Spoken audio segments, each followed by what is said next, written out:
Halo sahabat Jas Merah yang selalu haus akan informasi dan tentunya informasi-informasi menarik yang mesti kita ketahui.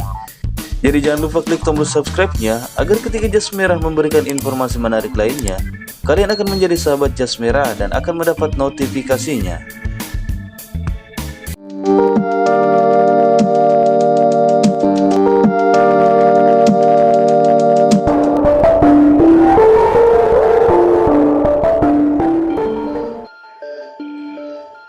Jika membahas atau mempelajari suatu negara, tentunya kita akan mendapatkan puluhan bahkan ratusan materi, dari mulai politik, hukum, budaya, seni, dan sebagainya. Dan semua hal itu tidak terlepas dari yang dinamakan histori atau sebuah proses perjalanan yang sudah pasti panjang, atau lebih singkat yang kita kenal adalah sejarah.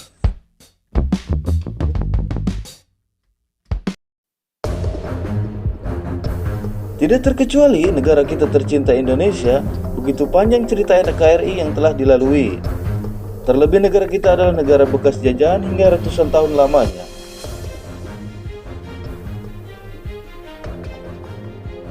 Hingga banyak cendekiawan yang menciptakan hasil karyanya tentang Indonesia yang tertulis dalam sebuah mahakarya, yaitu buku.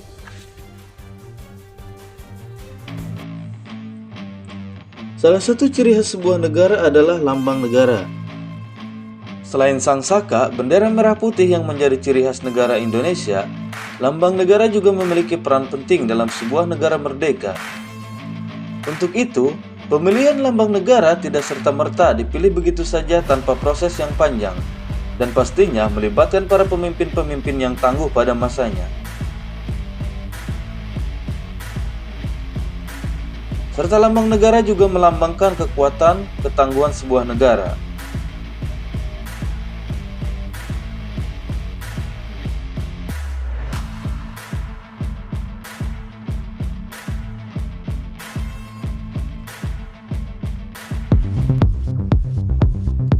Burung Garuda. Ya, burung Garuda terpilih sebagai lambang negara Indonesia, yang kemudian dijadikan saat ini yang kita kenal adalah Garuda Pancasila sebagai semboyan Bhinneka Tunggal Ika.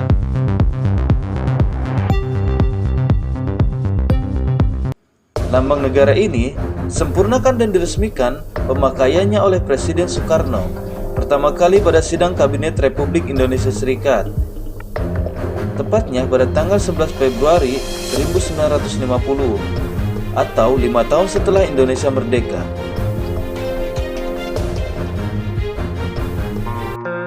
Burung Garuda ini pula dipilih sebagai lambang negara oleh Panitia Lencana Negara yang diketuai oleh Sultan Hamid II dari Pontianak. Dan oleh sebab itu, Sultan Hamid II ini terbilang orang yang berperan penting dalam pemilihan lambang negara dari burung Garuda.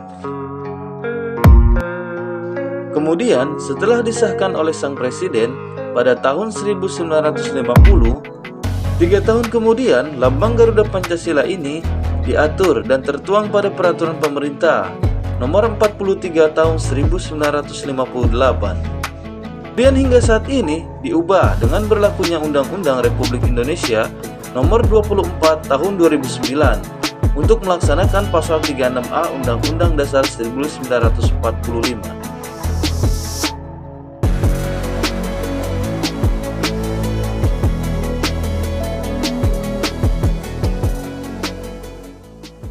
Cerita unik burung Garuda. Burung mitologi atau mitos. Menurut beberapa tulisan, burung Garuda hanyalah burung yang memang tidak pernah ada atau hanya mitos. Karena dalam mitologi agama Hindu dan Buddha, burung Garuda digambarkan mempunyai bulu berwarna emas di tubuhnya, berwajah putih, bersayap kemerahan, dan berukuran sangat besar, serta memiliki tubuh dan tangan seperti halnya manusia, sehingga terpilih menjadi kendaraan Dewa Wisnu. Dalam tradisi Bali, burung Garuda dimuliakan sebagai tuan segala makhluk yang bisa terbang dan sebagai raja agung para burung.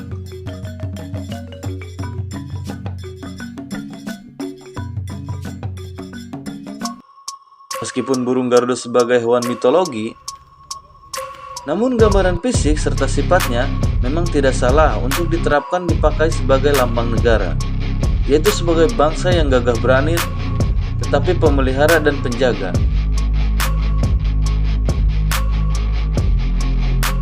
Pemakaian burung Garuda sebagai lambang negara tidak serta-merta juga langsung digunakan seperti burung Garuda yang dalam cerita mitologi yang memiliki tangan dan bahu manusia. Terjadi beberapa kali perubahan bentuk lambang negara.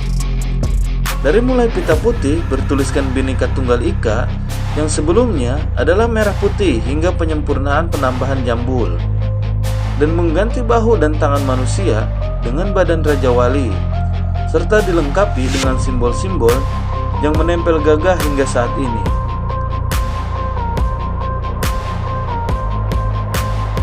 Berikut adalah lambang negara yang pernah ada dan dipakai di Indonesia.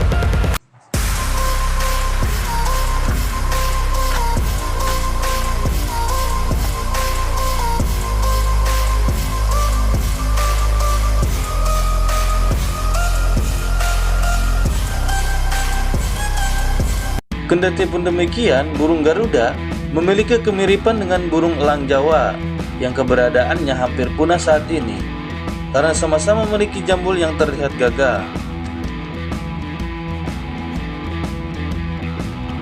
Selain Indonesia, ternyata negara Thailand juga menggunakan burung Garuda sebagai lambang negaranya. Hanya saja bentuk burung Garuda yang dipakai negara Thailand tersebut langsung persis seperti burung Garuda dalam mitologi cerita Buddha dan Hindu yang bertangan dan berbadan manusia. Selain Indonesia dan Thailand yang menggunakan hewan sebagai lambang negara dan memang kebetulan menggunakan hewan yang sama, beberapa negara lain juga menggunakan hewan sebagai lambang negara. Seperti negara tetangga yaitu Malaysia menggunakan 2 harimau yang diambil dari lambang Federasi Malaysia. Singapura dengan singanya, Amerika dengan burung elangnya melambangkan 13 koloni awal pembentukan Amerika Serikat. Serta negara-negara lain seperti Kamboja, Australia, Meksiko, Belanda, dan Botswana.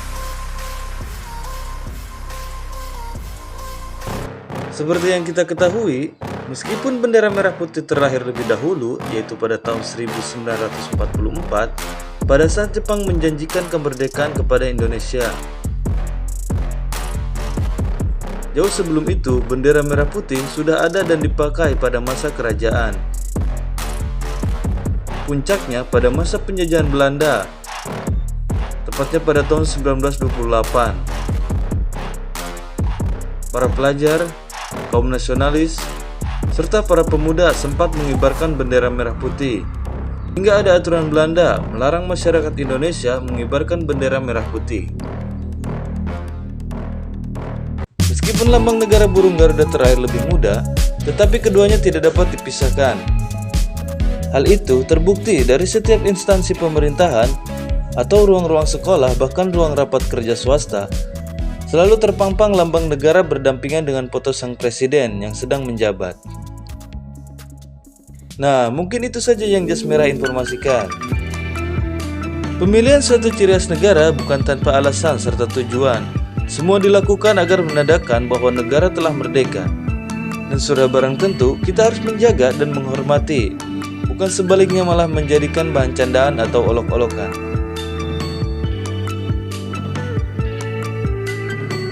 Semoga menambah wawasan dan pengetahuan kalian. Terima kasih, salam untuk seluruh sahabat Jas Merah.